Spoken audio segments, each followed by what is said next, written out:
நம்ம தேங்காய் மிட்டாய் பார்க்கலாம். நான் தேங்காவை எடுத்து துருவி இந்த கப்பில் ஒரு கப்பு அளந்து வச்சுருக்கேன். அதோட சின்ன கப்பில் சீனி எடுத்து வச்சுருக்கேன். தேவைக்கு ஏலக்காய் எடுத்து வச்சுருக்கேன். கொஞ்சம் நெய் வச்சுருக்கேன். இப்போ நம்ம தேங்காய் மிட்டாயை பார்க்கலாம். கடாயை வச்சு கொஞ்சம் போல் நெய் விட்டுக்கலாம்.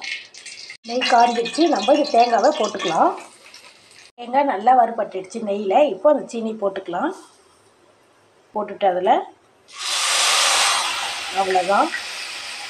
இப்போ மெதுவாக கை விடாமல் கிண்டலாம். பாவு வர வரைக்கும் கிண்டலாம்.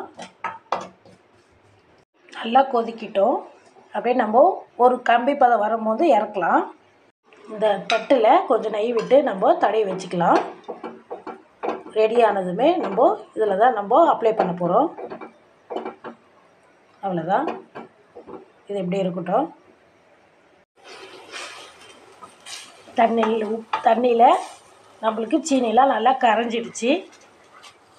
இந்த பாவு வந்ததுமே நம்ம இது தண்ணியில் விட்டு பார்க்கலாம். நல்லா கட்டி பதமாக வரும்போது நம்ம ஸ்டவ் ஆஃப் பண்ணிக்கலாம்.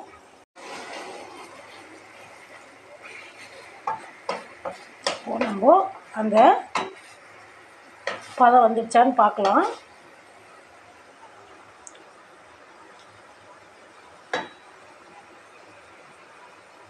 இன்னும் வரலை. வெயிட் பண்ணலாம்.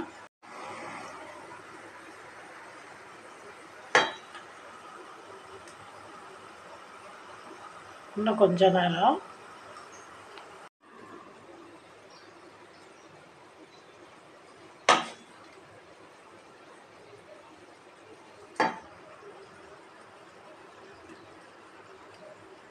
நல்லா உருண்டை பிடிக்க வருது.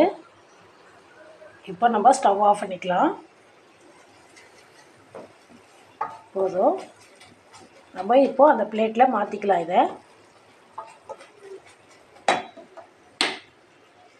பிளேட்டில் நம்ம ட்ரான்ஸ்ஃபர் பண்ணிட்டோம். இதை ஒரு 2-3 நேரம் 3 மணி நேரம் அப்படியே ஃபேன் கீழே வைக்கலாம். நல்லா பிளேட் மாதிரி நம்ம எடுத்துக்கலாம். இதை வெளியே மிட்டாய் 2 மணி நேரம் ஆயிடுச்சு. நம்ம இப்போ வெட்டி வச்சுருக்கேன். எடுத்து பார்க்கலாம். தேங்காய் மிட்டாய் ரெடி.